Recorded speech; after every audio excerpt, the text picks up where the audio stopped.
Hi, welcome back to the Agile Commute podcast, where we will laugh and explore fresh insights and practical advice to re-energize and inspire your leadership, business, and Agile journey. We are your co-hosts, John Burns and Casey Sharp, and thanks for joining us on the ride today. We just came back from Agile 2024, and for those of you who don't know, it's an international conference put on by Agile Alliance, and it just finished up at the end of July, and we had just recovered from it. It's always a fun time. So, Casey, what did you think about the conference?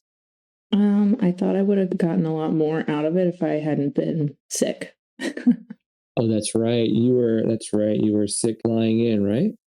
Yeah, I followed appropriate procedures to make sure that I was good before I flew. And I thought I was good before I flew. And then by the time I got there, I was like, oh no, I don't think I'm good. And I was sick basically the whole week.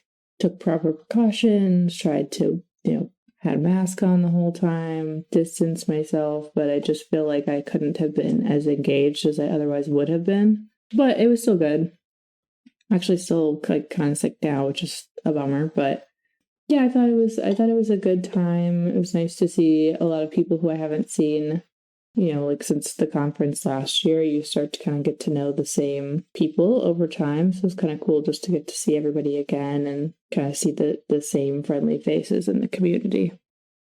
Yeah, same here. I liked one of the main things I liked was seeing a lot of the same faces, and meeting some new ones, so friends of friends, new friends of friends, and stuff. There's some people that weren't there that were there before, and I kind of miss them. So hopefully, if you're listening, hope to see you next year at Agile. But yeah, in general, for me, I look at the Agile conferences as a place where I get my cup filled. It's a gathering of like-minded people, and we're all trying to do the same thing in the different places and where we are, and we all have the same struggles, which was one of the things I really like about going to the Agile conference is I hear stories from other people, and they're not different than my own. Some of them are identical even. So that's one of my main highlights is hearing other people's stories and then trying to, like collaborate and just feel like I'm not alone. That's huge for me. Well, actually, I think that's a really great segue because we should talk about the themes. Yes. Because I felt like, because you said, oh, it makes me feel like I'm not alone. I actually thought that one of the main themes this year, which was like the Agile identity crisis, is Agile dead. I thought that was so like depressing and like the opposite of what you were saying of like, we're coming together and we're filling up our Agile cups and, getting re-energized. I actually felt like that was a little bit sad. I mean, like it's important to talk about, I guess, since that seems to be like a common theme or question that people are having of this like Agile identity crisis. Is Agile dead? Is it working? What do we do? It just felt very like spun up and everyone was on edge rather than, oh my God, like we all need to come together and solve this problem. Like, oh no, we see that there's an issue. We see that maybe some things aren't working. Like, let's put our heads together and solve the problem. I don't really feel like it felt like that. I don't want to be negative about it. I'm just making a general observation, at least from what I saw. Yeah, well, I do agree that leading up to the conference, gosh, for the past, I don't know, it started maybe a couple years ago, in different posts and maybe some podcasts and stuff. It started a couple years ago in the form of, man, we're getting resistance. Businesses are questioning the validity of Agile. And even in our last episode, we talked about our trainers lying to us when they paint a pretty picture, an idyllic picture of Agile. It's going to solve all your problems, but it's not effective. And then it did seem to go all the way in the negative direction for some people, I'll say, at the conference when they just declared Agile was dead. Like, wait, I didn't know it went that far. I knew that there was resistance. And one of my favorite sessions that I went to was something called the Audacious Salon, where we did a debate, like a high school debate style debate. And the statement that we're debating was roles and the greater Agile community is undergoing an identity crisis. I like that term better, identity crisis, because it suggests that we we are at an inflection point, perhaps, or we're at a state where we're evolving into something a little different than there was before. But overall, my hot take on the whole topic of whether or not Agile is dead and the identity crisis is, I think there are a couple different camps. The extreme camps are, one extreme would be the dogmatic Agilists, where they're dogmatic about methodologies and processes and things that are put into place by people, really smart people who came up with frameworks like SAFe or even a lightweight one like Scrum. And if you're in the dogmatic camp and you're attempting to implement Scrum process and methodology, and then you're getting a lot of resistance, and then you're getting a lot of questions like, hey, we did this before and you're trying to implement something new. What we did before seemed to work better than what we're doing now. Yeah, I can see how all of that over time would lead you down the road of, oh gosh, Agile's dead now. Nobody really wants it. And then there's the other side, the other camp, like another extreme, which is where I kind of am admittedly closer to. And that is, well, Agile's not really methodology. It's the way you look at the world, and you can apply it anywhere. Really, you can apply the Agile mindset even in my opinion, even in a plan-driven waterfall environment, heavy hardware engineering, where maybe you're doing medical equipment where you can't make a mistake and it's got to be double, triple, quadruple checked and all that. But you could still apply an Agile mindset, and you could still be Agile without a lot of the methodologies being implemented. And that doesn't mean it's dead. That just means that the terms that we use are evolving, and how we approach things are going to be evolving. But we could still do all of that with an Agile mindset. So my opinion is the louder voices were the ones that were closer to the camps that are more dogmatic. And then that came out at the conference. So that's my take. Yeah. The one in session we went to, which was, oh gosh, I really should have had the thing up in front of me so I could have looked at the names because I can't remember them. But it was about role modeling. Like, how do you role model? And the guy was like, yeah, everyone's been talking about like the is Agile dead thing, and that seems kind of silly to me because if it were, we all wouldn't be here right now, which I thought was like a nice sentiment. Yeah, I agree. That was one of my favorite sessions. I also thought it was really cool that we had on the Wednesday keynote, we had 3 Agile Manifesto signers on stage together, which was like super cool. I mean, some of them are very old, and most people their age would be retired and just like living the life, on the beach side. But like they care. Ouch, so that's gotta hurt. What? So if you're one of those people and you're listening, I don't think you're old. I think you're well seasoned, and you're at the I'm prime just of saying that like when you get to a certain age and you can retire, a lot of people want to because there's other things that they want to do. They want to relax. They want to like take all their hard-earned work and have a nice retirement. That's what I'm saying, right? But like these people are so in it. Like they like can't give it up because my interpretation is that they're really passionate about it. And so again, it's like, was it dead? Like I don't think so. I mean, these people are choosing to not have this nice cushy retirement so that they can continue to come to these conferences and have these like great big ideas and try and help the industry. So like I think that's like pretty hopeful. Yeah, I agree. But yeah, I think what he said, I think we were in the same session, and I think what he said was Agile's dead. Some people are saying that Agile's dead or whatever, and then he said, well, for people like you and me who are in the trenches doing it, it's nowhere near, like it doesn't, there's no signs of it because we're in it, and there's a lot of work to do. And I agree, there is a lot of work to do, but he described some of the places where he's working or has worked. And so he was talking about how to engage with people to people interactions in an Agile way. So, coach them to have more of an Agile mindset. And then he talked a lot about culture, which I think actually we don't talk about enough, in my opinion, at the conferences. I think we should talk about culture more than we actually do, even though there were some talks about it.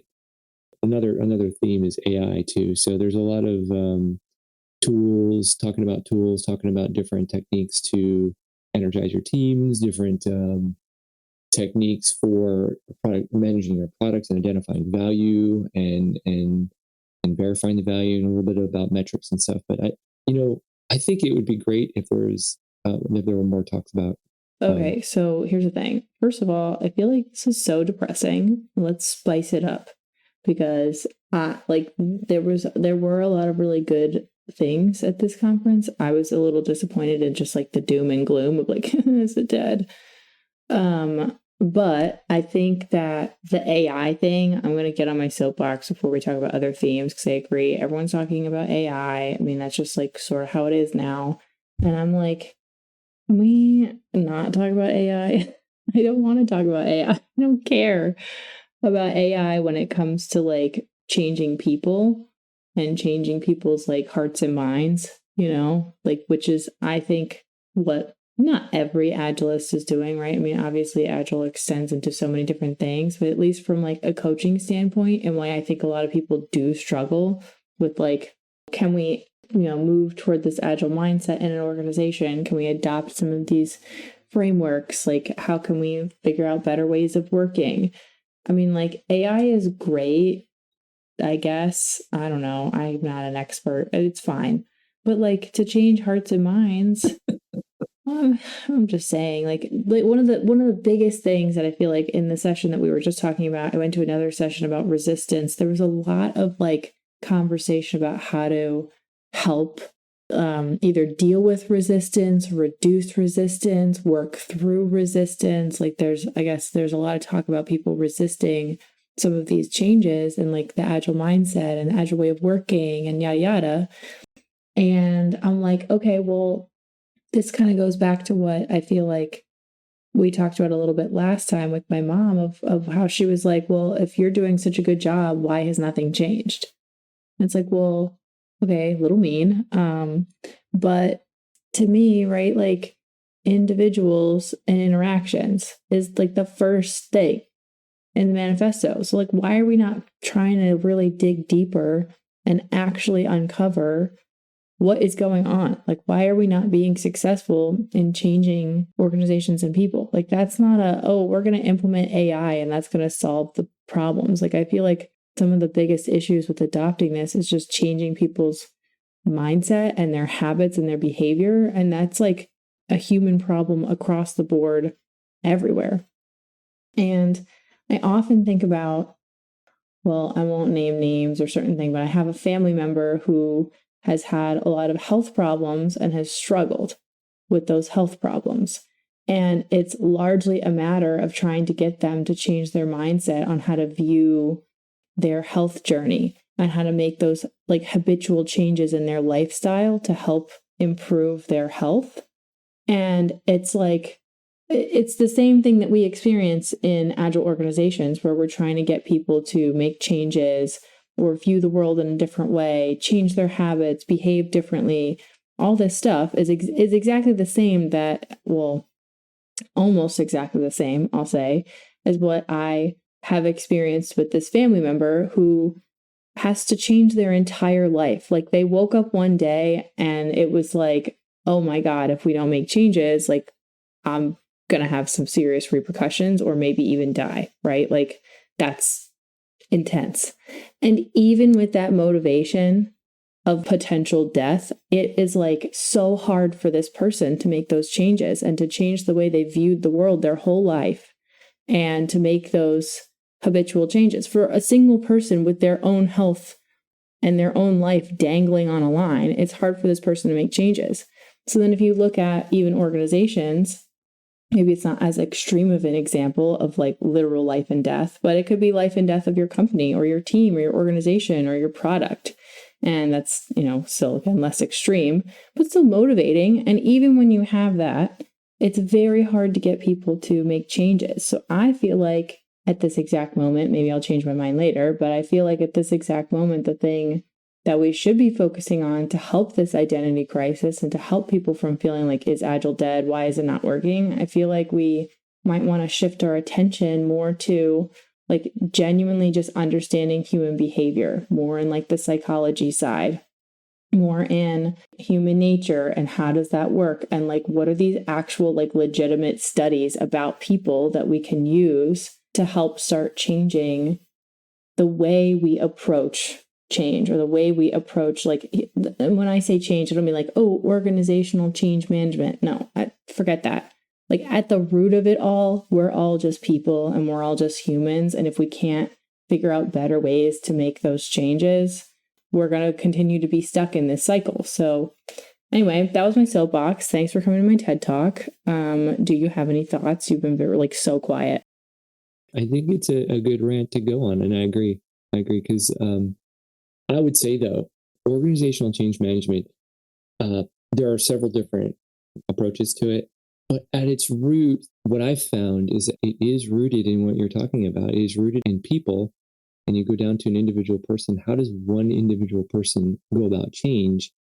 And there's lots of change management models out there, even the Kotter one, there's ADKAR and all that. Motivation is part of it. The pain for status quo must be greater than the pain for change. And the organizational change models are based off that. Now, none of them are perfect, obviously, and they should be tailored to suit each organization, just like a therapist would change their approach for each individual person. So should we, kind of like we would be an organizational therapist, should change our approach to fit whatever organization we're trying to move to a better state. And I think if you're trying to move any organization from where they are to something that they're not doing, that is a change. That's a major change effort. And if we don't treat it like a major change effort, we're going to set us up to be rocky, if not for failure, because it's not, oh, why don't you just do this, that, and the other? It's like, well, if it was that easy, they'd be doing it by now, right? So you have to identify what is getting in the way, and then modify your coaching and your advising and your training, whatever stance you're taking as a coach, facilitating, coach, advisor, in order to address the things that might be getting in their way. And you have to do it in such a way where you can disappear and they continue without you as well, if not better, than as if you were there. And that should be the goal. So that, I think we were focused on that years ago as a community. I think we were kind of focused on that, really focusing in on what is the Scrum Master, how much of an effect and impact a Scrum Master can make on an organization. That was when I first joined the Agile community, that was the focus. And then we moved into product management and all that. But I think maybe we should go back there and revisit that, because I think that part of coaching and being a Scrum Master and the community is the most powerful part that Agile can provide to any industry. It's getting an organization to move from where they are to a higher state of performance. And that's basically, that's one of the main reasons why I'm a coach. So yeah, well, all that to say is I agree that we should focus in more on the psychological aspects, the soft skills, if you will, even though that's, people are probably not going to, there's a certain personality type that's not going to glom onto that too well, but there are, it's so powerful. It's so great. A developer on my team yesterday, whatever day it was, he basically poo-pooed my soft skills. And I was like, okay, well, thank you.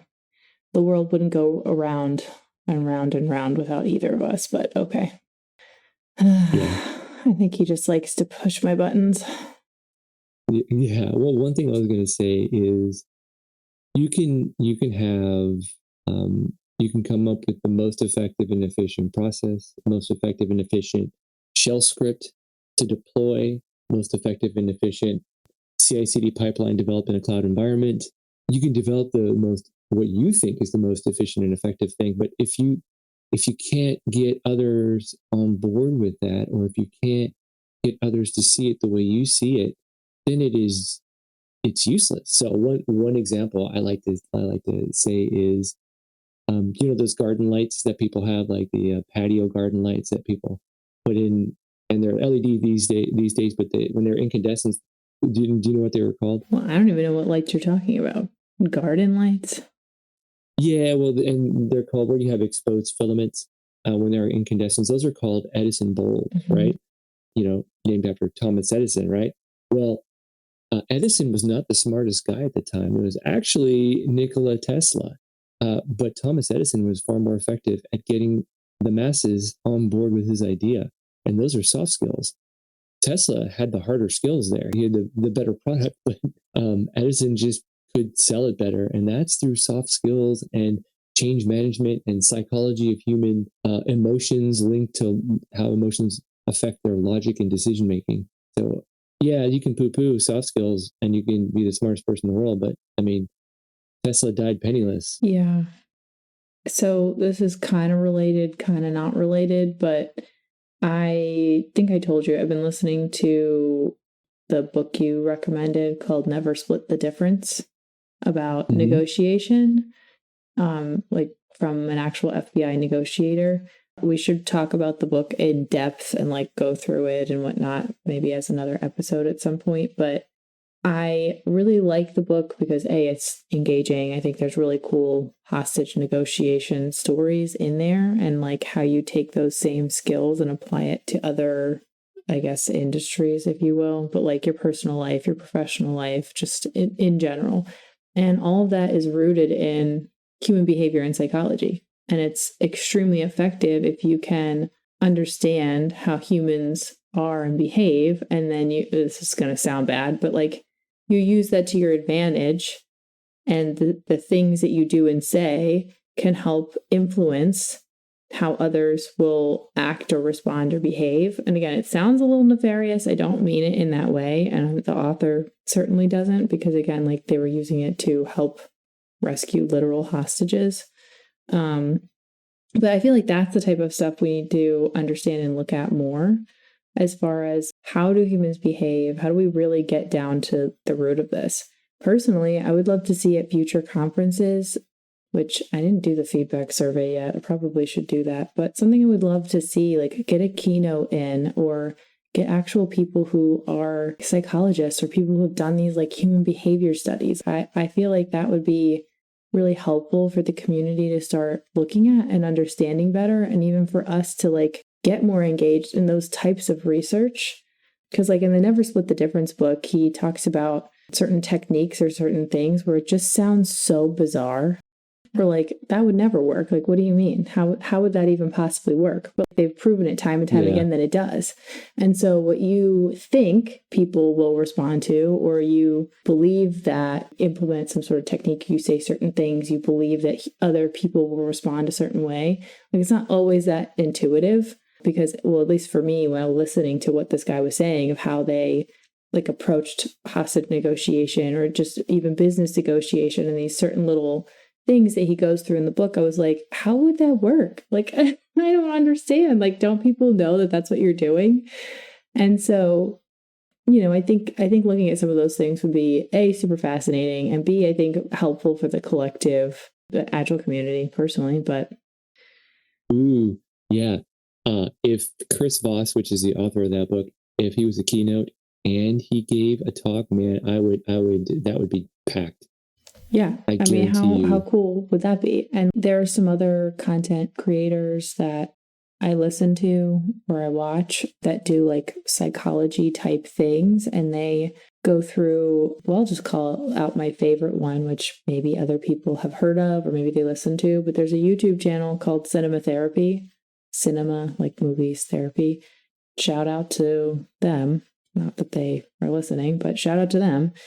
And I highly recommend it, but it's very fun, right? They watch movies and they analyze it for different types of psychology things where it's like psychology of a villain or a hero or like relationship therapy. And they go through and they like analyze all these things and it's really fun and like silly. But then every video, I feel like I walk away having learned something about people or about like different types of mental illness, which maybe isn't the most relatable for our jobs, but still like understanding how humans work or different psychology models or different techniques to work through conflict management. I mean, there was one video I watched recently where they talked about like a certain technique to employ if you are feeling really upset, like before you go talk to that person, like what can you do? And like even things like that. Get the cinema therapy people in our conference, like get people who are like that, get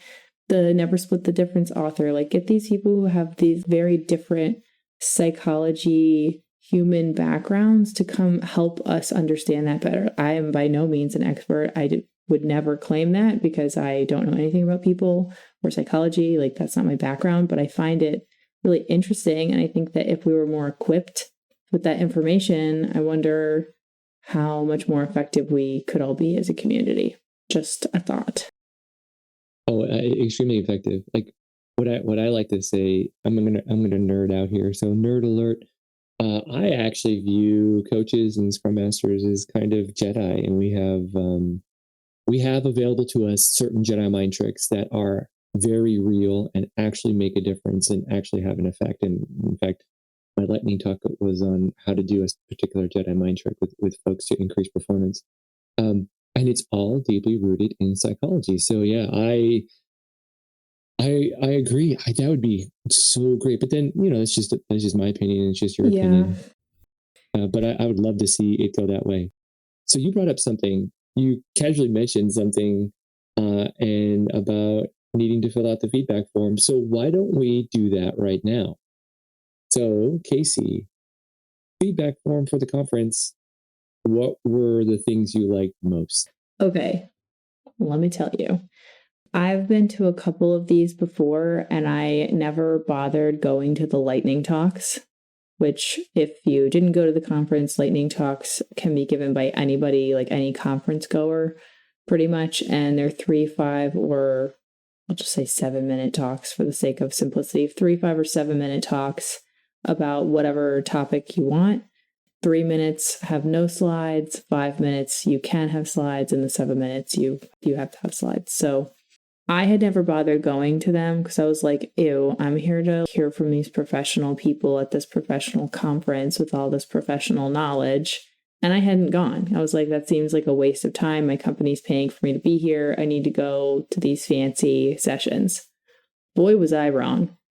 I went to so many lightning talks this year, and I felt like I got almost more from the lightning talks than I did from the actual curated sessions from these speakers, like the 75-minute sessions, which I feel bad saying because I'm not saying that the 75-minute like actual speaker sessions are bad. By no means am I saying that. However, I am saying that I was pleasantly surprised with how much information and how interesting all the lightning talks were. And you gave one, we had a bunch of other people we know give them. And I feel like, I don't know, it's just such a good format to quickly learn information. And it's not in depth. I mean, if you want in-depth learning, that lightning talks are not it, but just like a quick rapid fire round of some people brought up different techniques or frameworks or models or I don't know, just different information, different thoughts, ideas. And it's just a very quick thing. So you can just jot it down and be like, okay, like I don't need a whole in-depth session about, the such and such model. Like I'll take a picture of the slide, I'll write a couple things down that they're saying, and like I'll just go Google it myself later. One of the guys who talked, I thought he was quite funny. But he basically like put up a couple things on slides and was like, yeah, so here's this model. It's great. Go Google it yourself. Okay, next one. Here's another model. Okay, here's what this is about. And if it's interesting to you, go Google it yourself. And I actually don't hate that.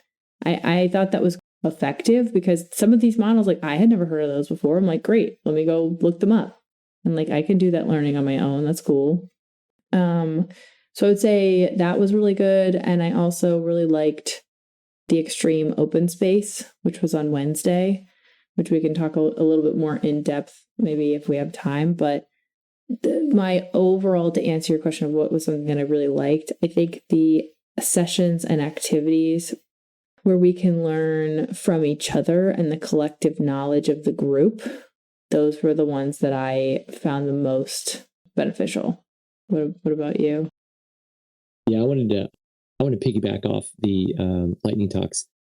Yeah, so I gave one, and I went there with 3 other people from my company, and 2 out of the other 3 they gave one too. One thing I noticed with the lightning talk, I liked them a lot, and one thing I noticed in preparing to give one and giving it, you have to take out all of the extraneous stuff and then more. So you have to distill your idea down to its core being and convey that in such a way, because you don't want to just talk, like you don't want to get up there and say half a sentence and then stop and then leave them hanging, right? You want to complete your thought. So you had to figure out a way to do that in 5 minutes. And it's genius because, and they say this in the beginning of each session, the great thing about lightning talks is they're 5 minutes. So if it's good, it's 5 minutes of goodness. If it's not so great, you just got to wait 5 minutes and it's over. So you get exposure to a lot of different things. And just like you said, if you capture their attention and they like it, they're going to take a picture of your slide or they're going to write something down and they're going to follow up with you or they're going to go look it up. And I thought that was fantastic. And actually, it was a great learning experience for me because in the trainings that I developed with my company, I'm going to do something like that where I minimize the amount of time I'm conveying information to the crowd and then maximizing the amount of time that they're doing stuff like in an activity. So here's a bunch of information, write down a bunch of things. It's also on stuff on the tables. And then now here's how you go about practicing it or doing it. So I think that's a fantastic way to go about it. I love lightning talks. I'm going to try to do as many as I can every year. Oh yeah. So here's how powerful lightning talks were. A guy got up there to do a 3-minute lightning talk, and I don't know his name, but I'm going to steal what he said because it was this memorable. It's 3 minutes out of the entire week, and I remember what he said. He said a way to go about coaching person to person, and it's a 3-step thing. And Casey, you got to help me here if I get this wrong, but the approach It's wrong. should be something It's wrong. like, You're wrong. oh yeah, it's wrong. Yeah, You that's did right. it Yeah. wrong. So the approach should be something like, I noticed, which is an observation of fact. I wonder, which is just your personal story that you're telling yourself, and you wonder if this, and you're not stating a fact. Have you considered? So it is, I noticed, I wonder, and have you considered? And that's it. I think that's wonderful. And that was just 3 minutes. Yeah. Yeah, it was a very quick feedback technique, and I liked the format as well. I mean, there's all different types, but I hadn't heard that one before, so. Yeah, and it was cool because right after that, one of my coworkers and I, we were joking, but we're using it immediately. Yeah. Like immediately, and it was easy to use. Yeah. The other 3-minute one that I really liked, it is a bit rapid fire, so I had a hard time keeping up with everybody's names, and there's also so many of them, so apologies to the person who did this. But I loved his 3-minute talk about Agile, because we were talking about how like Agilists have a lot of soft skills. He brought to the table, it's not soft skills. Agile is a science. Right. And I loved that it was just 3 minutes. And I loved how he walked through that we should be using, if we aren't, and in many frameworks, they use like the scientific method, more or less, to help make change in an organization of like, you observe a problem, you set up an experiment, and you have a hypothesis for this experiment, and then you try to do something, and then you observe to see like whether or not that experiment, if your hypothesis was true or not, and then you reflect and adjust, and you try again and again. And I was like, that's great, because there's a lot of people who, again, just look down on soft skills, but really if we were to approach it in more of that type of way or with that type of language, maybe people would respect it a little more.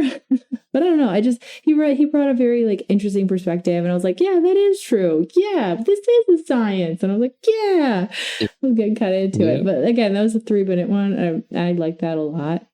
And yeah, I took away a lot from so many of the talks, and I took a lot of pictures. And then similarly, what are your thoughts on open space? Because that was another like collective knowledge of the group coming together type of event.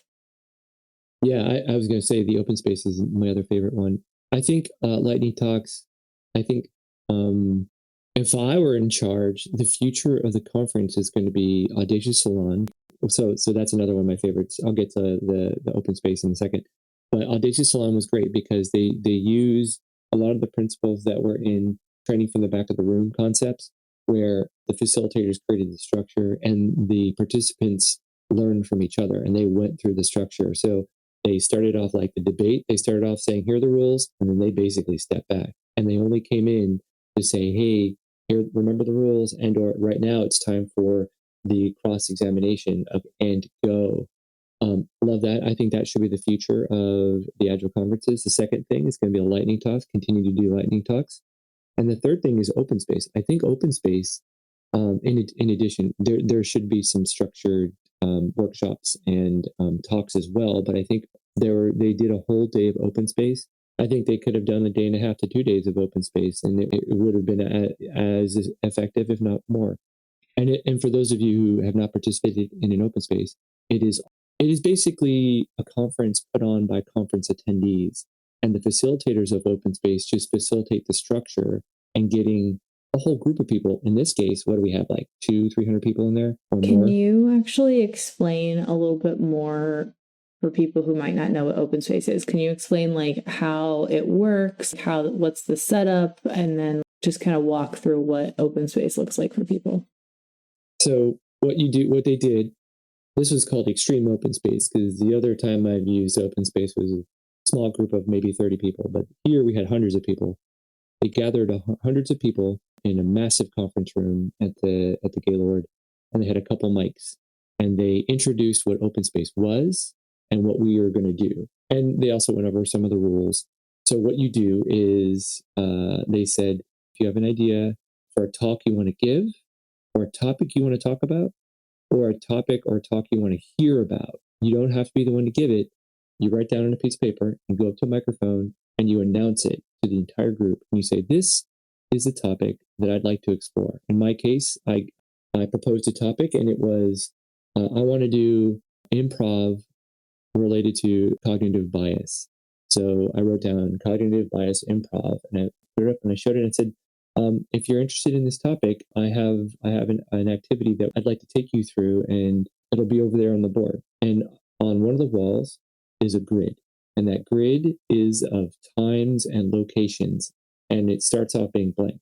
So the first topic, person comes over, some of the conference helpers, they say, okay, we have openings. Which time slot do you want? Okay, cool. Here's a room that's open during that time slot, and they post it on the wall. And then after, I don't know, how long did it take? Like 30 minutes max? It didn't take that long to populate an entire day's worth of talks. And there were 90 talks or 90 spots. And most of them were filled up. And it was very quick. So that's how you do it. You just repeat. And they had 2 mics, because after one person was done, you went over to the other mic and you form lines in the mic. What this, in effect, is it's a conference put on by the conference attendees. So I did mine, and I went to a couple of other ones, and they were a lot more attended than I thought they would be. I was prepared for no one to show up at mine, and one of my coworkers, he proposed a topic about check-ins, effective check-ins, and he had we basically did a double session for his. There's so many people interested, and it was fantastic. And I learned a lot from, even in the session that I facilitated, I learned a lot from the people who participated in it. So that was valuable for me too, as someone that put on a topic. I hope this continues, and I hope it expands to maybe 2 days. And then see what other highlights that I like. Well, so for open space, I was telling somebody at work about this, and they had never heard of open space before. And they were like, what do you mean? You just self-organize an entire conference. And I was like, well, that's what it is. You basically set up the structure for everyone, and they self-organize. And if nobody shows up to your session, nobody shows up. If everyone shows up to your session, everyone shows up. And in general, there's so many people at this conference. There's probably at least going to be a few people who'd be interested in your session. So, there were definitely some that I went to that were not very good. And there were some that I went to that were quite interesting. And yeah, I don't know. I don't know if I would say a day and a half. I think a day was all right. I think there's 2 things that I would be interested to see done differently or better somehow. And I'd be interested to know if you have any. But one of them was, it was very hard to hear people because they only had so many rooms and areas. And so some of the rooms were shared for topics. And the rooms have very bad acoustics, and I'm not hard of hearing. Like, I don't have any hearing impairment or anything like that. And it was very hard for me to hear in certain rooms, because if you have one session that's very rambunctious and another session that's more like conversational, it was very hard for me to even hear people like sitting across the table from me. So that was like one downside that wasn't related to the people or anything like that. It was more just a matter of the facility and some of the, like, I guess, scheduling choices of how to kind of effectively put people together. And I felt bad because I know there were plenty of people who had similar problems hearing. But the other thing too is, and maybe this is just kind of an oh well, and maybe I'm being too picky, but there was definitely at least a session or two that I went to that was just so poorly facilitated and sort of morphed into something that it wasn't supposed to be, or like it wasn't really the topic. And I did leave some of them, which is okay. That's like part of the structure of open space. Like you go, you check it out. If it's not what you wanted, then you leave, do whatever. But I feel bad because some of them were just not effective. And I felt bad for the people who really wanted to talk about that topic. I don't really know if there's probably things in terms of like how to orchestrate open spaces, or maybe that's just how it is. I don't know. But overall, those were my two thoughts for improvement, or things that I didn't think went well. But overall, like, I loved this. Like I said, I think the collective knowledge of the group was really interesting to see. And there were so many different topics, so many different things that people wanted to discuss. I mean, like from technical, cultural, training, cognitive bias, right? I mean, like just, and there was a couple other ones that I think were more like relationship oriented. There were some games. There were some ones where they're like, yeah, we're going to go like play this game. It's Agile, what game to show a concept. And so some of those were there. Some of them were learning about new frameworks, which we might need to do like episode part 2 about our conference review, because we didn't even talk about FAST. And I really want to talk about FAST, which is a new-ish framework. Okay, sorry. So those are some of my general thoughts. But yeah, the guy at work who I was telling about this, he was so flabbergasted with this concept of like, how could this possibly work? And I was like, but it did though. It works. Oh yeah, it worked really well. Yeah, so one thing, you brought up something they call law of mobility, which was one of the, I think there were 3 rules, but I don't know if I remember all of them, but law of mobility is pretty good. I've known about that one for a while, and that's where you, both the speaker and the attendees, are okay with people showing up in the middle of your session and leaving in the middle of your session for whatever reason, and there's zero judgment. It is because everyone has different things that are going on, different context. So if you show up and all of a sudden you remember, oh, there's a different talk that would be more valuable to me in my context, they just leave and they go there, no problem. Or it's like, I don't know, I'm just not feeling it right now. It interests me. I just don't want to be in this session, and they leave, no problem. Or really great session, really good topic, too loud, leave, no problem. So I like the law of mobility, and then there's a couple other ones, and it was whoever shows up is the right people. If you're waiting for a certain particular person to show up, it doesn't matter. Whoever's there, that's the right people. And the reason why that's a very good rule is because, especially as a facilitator and as a participant, in your mind, when you think, okay, this is the exact right people that are supposed to be in the room right now, and this is the most important thing for them, it becomes a lot more engaging. That's from my perspective. So that's, I don't know, I just think there's a genius to it, and I like it. I hope it continues. And yeah, I agree. The sound was distracting, and it was distracting at times. For me, it would have been better if there were smaller individual conference rooms that we would go into, but they didn't have 90 conference rooms to do this. So that's the other challenge. If you like close up the conference rooms, you have fewer sessions. That's the trade-off. Yeah, I mean, definitely. I think they did the best that they could with what they had. And I thought that the Gaylord in general, where we were, I mean, it was great. Everyone was so helpful, and like all the volunteers and all the staff, like truly, it was awesome. It was just sort of kind of how it is, which is why like my little minor complaint about the audio or the acoustics, it is what it is. But if in a perfect world, yeah, like smaller conference rooms, but where are you going to find somewhere with 90 conference rooms? Nowhere. Yeah. And also minor issue. It was a little confusing how they labeled each room, because there was a talk. No, you just need to use your eyeballs and read. Well, I couldn't find it. The topic was fixing politics with Agile. And I'm like, oh, I want to go to that one. I just couldn't find it. I didn't know where it was. I'm like, I'm missing out. Well, you know, what's funny is your coworker who did the check-in thing, I'm pretty sure he went to the wrong place. Yes, he did. Yeah. He did. Which with what you said, like I was kidding about use your eyeballs and read, like I do know that people were confused, but like if you looked at it, like they did label it correctly, like it is right. Yeah, but it's confusing. It was confusing, yeah. It was confusing because it was like something like it was in Texas B ballroom area 2, and there was also a Texas 2 room area B. So like I went to one and he went to another. They were just testing us.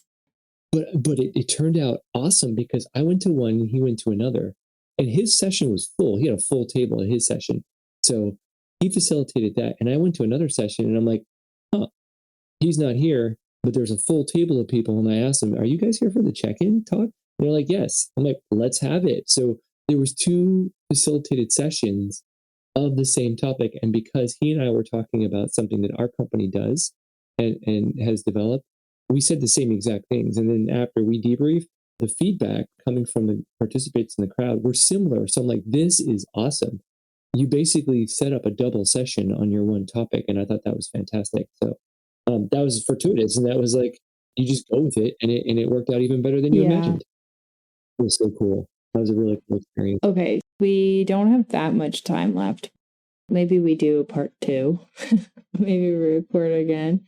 Maybe we have to, yeah. But why don't we talk a little bit about, you said you wanted to talk more about the Audacious Salon because you really liked those. Yeah, so I'll talk about, there's different styles. Last year they had like 2 or 3 different styles of Audacious Salons. And for those of you who have not gone to or experienced an Audacious Salon, they make audacious statements and then they do something with the statement. And the audacious statement is, like I said, the one I went to, the statement was roles, Agile roles, and the Agile community in general are going through an identity crisis. And then you do something with that statement. You either debate it, you talk about it, there's a panel discussion, or you open discussion or some other format of thing. And the facilitators facilitate how that goes. The particular sessions I enjoy are the debates because I have never done high school style debating, and I wish I did after going through this. For me, it's designed so that it doesn't erupt into like an emotional argument. you make a statement for, and then the opposing team cross-examines with only questions. You don't make any statements, and then after cross-examination, then the opposing team, the opposition, makes a statement, and then the team that is for the statement cross-examines them, and then both sides make a closing statement. And then after that, there's a group that does not participate in either side. They're observers, and then they give feedback on what they've observed, what we perhaps missed, some things that they thought were good, maybe some things that could have been improved, and you go about it in a structured way. What I really like about it is they stayed up front. There's no one's going to be declared a winner, and no one's going to be declared a loser. We're here just to have a structured debate about it, to explore more of the problem and possible solutions. And for me and my table, because we were on one of the sides, it was a very difficult side for a lot of us to be on because we agree with the other side, but we had to take the opposite opinion. So we had to think about it from a different perspective. And that was, I thought, really good. Because if, let's say you're in an argument, it would be like, oh, I'm going to take their side of the argument and try to argue for their position. And that's what the position we were in. So, we were doing things like what my tack was, well, I mean, what do you mean by a crisis? Are we actually in a crisis? And what is your definition of Agile? And what is your definition? Where do you get your definition of roles? And is it, so one of the things that I thought about because of that was, are we really in a crisis, or is there just resistance to the way that we are trying to get an organization to change into? Maybe it's more about the change, resistance to that change, and we should focus in on change management than the whole thing, like the whole Agile the movement is dead. I still think there's some work to do there, but some might disagree, and all of that is okay. And that's one of the reasons why I like the Audacious Saloon. And I don't know, I haven't participated in the other structured ones. I don't know. Did you go to any other ones, Casey? I didn't. I heard that the fish bowls are really fun though. Your friend who was there, your friend from one of your old jobs, she was like raving about the fish bowls, and I really wanted to go, but I think it just conflicted with something else I was doing. But she said they are really fascinating to participate in, or even just be an observer of. I'll name drop. That's Carrie Sudi, and she's a good coach. Yo, that's pretty bold. Well, she has her own company now, right? Yeah, she's a consulting company now, and I think she does a great job, and I think that people would be lucky to have her as a coach. That's awesome. Yeah. Okay, well, we talked a lot of, well, I don't know, the beginning and portion, I just feel like was very doom and gloom with this whole identity crisis, but in general, I liked a lot of the lightning talks. Like I said, I think there's still a lot of passion with a lot of people. I mean, I feel like I could see it in the lightning talks and with the open space. And I didn't get to go to any of the Audacious Salon sessions this year, but I went last year and they were super fun, just like you said. So I'm sure they were also really good. We only have a few minutes left, but what do you think about any key takeaways that you had, or anything that maybe you're going to try out now that you're back from the conference? Oh yeah, 100%. So there was, I still like the structured talks, the conveying of information for 75 minutes. I think that's still valuable because there is one, oh gosh, what was it? I'm gonna blank on the name, but it had something to do with metrics. They called it the metrics, survival metrics. It actually turned out to be a structured way to go about identifying value, aka product ownership. It's like they had a mirror board and they walked through the whole thing. I'm like, this is something that I could possibly use, and I'll probably implement some of the ideas, if not the whole thing, where I am back at my company with our customers. So that's one. And usually I come away from the Agile conferences with one or two nuggets like that I try out and actually do implement. That's going to be one. Another thing is what I did at the open space with improv, with cognitive bias. I didn't know if it was going to work. I just thought of the format like a couple of nights before, and I didn't know what I was going to do. And I said, that the heck with it. I'm just going to do it, because if they don't like it, they'll just leave. And that's good feedback for me to try and change it up. But it turns out with some small tweaks, I think I could make it really engaging. So I'm taking that back. I'm going to evolve that at my company and try to do that in other, as a workshop in other conferences, like maybe Agile DC or something like that. What other takeaways am I going to? I already mentioned another takeaway with a very simple model of giving feedback. I noticed. I wonder how might you, or have you considered that kind of thing? I see what there's so much. I don't know. I really enjoy these conferences. I said key takeaways, not every takeaway. Those are key. I think those are key. I think they're great. So I guess if I were to boil it down, there are some things that I want to try. There's some things I want to improve that I had an idea about. I didn't know would work. I was able to experiment with them there. I thought that's fantastic. And the Agile conference is a place to do that. I think it's really cool that you have a combination of people that have polished a talk through numerous hours of polishing it, and also people who are trying out new things and they don't know if it's going to work. And then you discover it does work or it won't work. I think that's fantastic, and that should continue. So those are my key takeaways. How about you? Some of my key takeaways, I think that the feedback model we talked about was great. I think the thing I mentioned before about the scientific method, I'm going to really mull that over a lot and just kind of see how might I apply that in my day-to-day life and be more, I'll say, structured in my experiments.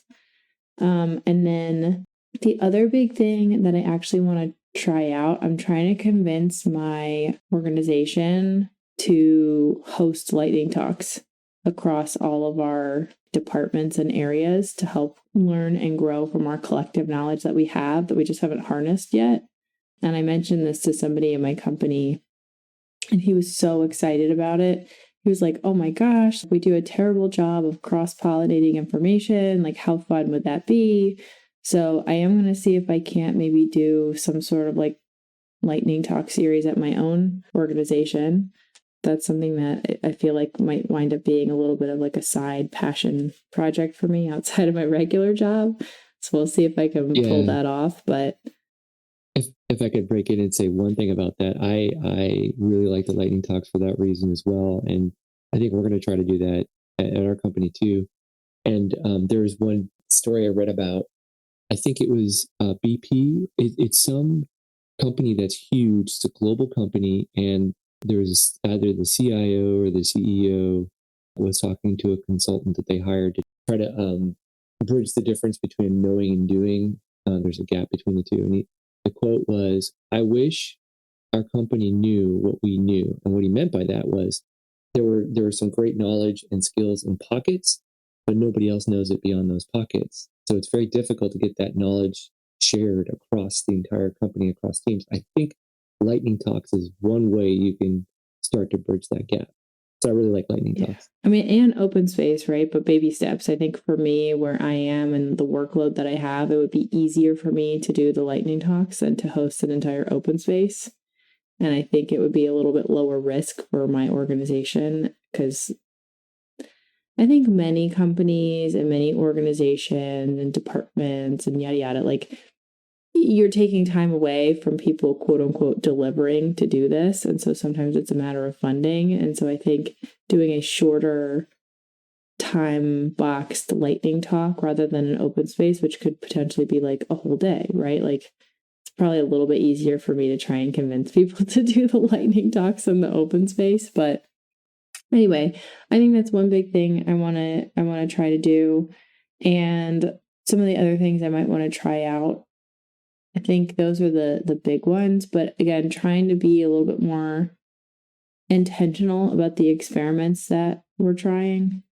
And this isn't exactly a takeaway or something I want to try. I don't really know how to say this, but I do feel like my interest and I guess passion in Agile has been a little bit reignited since having gone to the conference. While I was there, I was dying and I was sick, so I don't really feel like I felt it in the moment. But now that I'm back and I was talking to some people in my organization about like what's next for me, like what's next in my career, where do I want to go? Like I think that a lot of these roles and opportunities I was getting more excited about thanks to having gone to the conference and just being around these people and kind of seeing where we're going. So I think I'm excited relative for my own level of excitement. I think I'm excited to kind of see where my career goes next and what I want to kind of focus on. So yeah, I think overall it was really positive and I have lots of work to do. And we as a community have lots of work to do. Yeah, I agree. Like there's always lots of work to do. And Agile being dead, I don't know, I think that's preposterous. There's so much work to do. It's and it's great and it's worthwhile. And I got reignited too. I always do. And I'm going to keep the momentum going. This is great. Yeah. So just to wrap up, I'll just say thank you to everybody who helps organize the conference. Obviously, thank you to Agile Alliance since they host the conference. Thanks to the sponsors, volunteers, all of that good stuff. I mean, it's definitely not easy to host an event of this caliber. And I think every year that I've been, it's been successful. Obviously, there's always things to improve on. That's just how life is. But, you know, shout out to everybody who was involved in putting it together. Shout out to, especially, at least for me, to the folks who help organize and host the lightning talks. I thought they did a great job. And yeah, we'll see kind of what's next for you, what's next for me, what's next for the community. Do you have any final thoughts or comments about the conference before we wrap up? I think we just about covered everything. Oh, you know what we didn't talk about? We didn't talk about the evening social events or the food.